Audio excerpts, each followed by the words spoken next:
അയ്യപ്പന്റെ വിഗ്രഹം കട്ടുകൊണ്ടുപോയതുകൊണ്ടായിരിക്കാം ഭരണപക്ഷം ഒരു സമനില തെറ്റിയതുപോലെയാണ് പെരുമാറുന്നത്.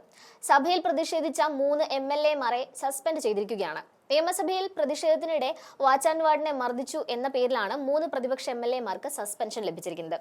Angamaly MLA Roji M John, Kovalam MLA M Vincent, Chalakudy MLA Saneesh Kumar Joseph എന്നിവരെയാണ് സസ്പെൻഡ് ചെയ്തത്. സത്യത്തിൽ സർക്കാർ എന്താണ് ചെയ്യുന്നതെന്ന് മനസ്സിലാകുന്നില്ല. ജനകോടികൾ ആരാധിക്കുന്ന ശബരിമല അയ്യപ്പന്റെ കിലോ കണക്കിന് സ്വർണം 2019 മുതൽ മോഷ്ടിച്ചുകൊണ്ടിരിക്കുകയാണ്. ഈ സമയത്തെല്ലാം സംസ്ഥാനവും ദേവസ്വവും ഭരിക്കുന്നത് പിണറായി വിജയനാണ്.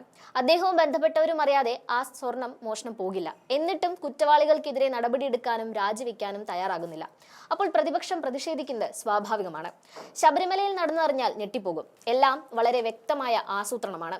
പാളികൾ എടുത്തപ്പോഴും തിരികെ വെച്ചപ്പോഴും ദേവസ്വം വിജിലൻസിന്റെ സാന്നിധ്യമില്ല. തിരികെ വെച്ചപ്പോൾ തൂക്കം നോക്കിയതുമില്ല. തട്ടിപ്പിന് പിന്നിലെ ആസൂത്രിത ഗൂഢാലോചന വ്യക്തമാക്കുന്ന കൂടുതൽ തെളിവുകളാണ് പുറത്തു വന്നിരിക്കുന്നത്.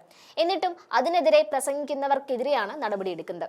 ശബരിമലയിലെ സ്വർണ്ണ തട്ടിപ്പിന് പിന്നിലെ ആസൂത്രിത ഗൂഢാലോചന വ്യക്തമാക്കുന്ന കൂടുതൽ തെളിവുകൾ പുറത്തു വന്നതനുസരിച്ച് വിജിലൻസിനെ കബളിപ്പിച്ചാണ് കാര്യങ്ങൾ നടത്തിയത് എന്നാണ് അറിയുന്നത്.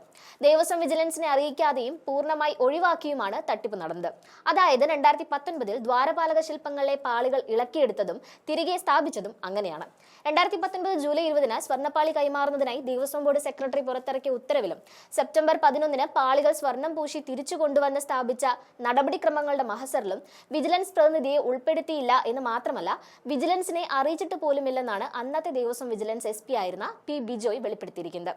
തിരികെ കൊണ്ടുവന്ന് സ്ഥാപിക്കുമ്പോൾ വിജിലൻസ് ഉണ്ടായിരുന്നുവെങ്കിൽ കൃത്യമായ കണക്കെടുപ്പ് നടത്തുമായിരുന്നു. അതുണ്ടായില്ല.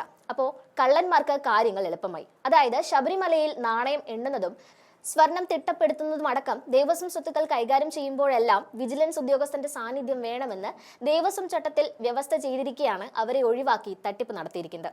സ്വർണ്ണപ്പണിക്കാരന് വേണ്ട നിർദ്ദേശങ്ങൾ നൽകുന്നതിലും ദേവസ്വം വിജിലൻസിനാണ് ചുമതല.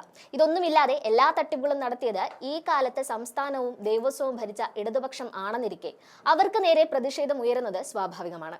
അങ്ങനെ പ്രതിഷേധിക്കുന്നവരെയാണിപ്പോൾ സഭയിൽ നിന്നും പുറത്താക്കി വായടപ്പിക്കാൻ നോക്കുന്നത്. ശരിക്കും സ്റ്റാലിനിസം എന്ന് പറയാതെ വയ്യ.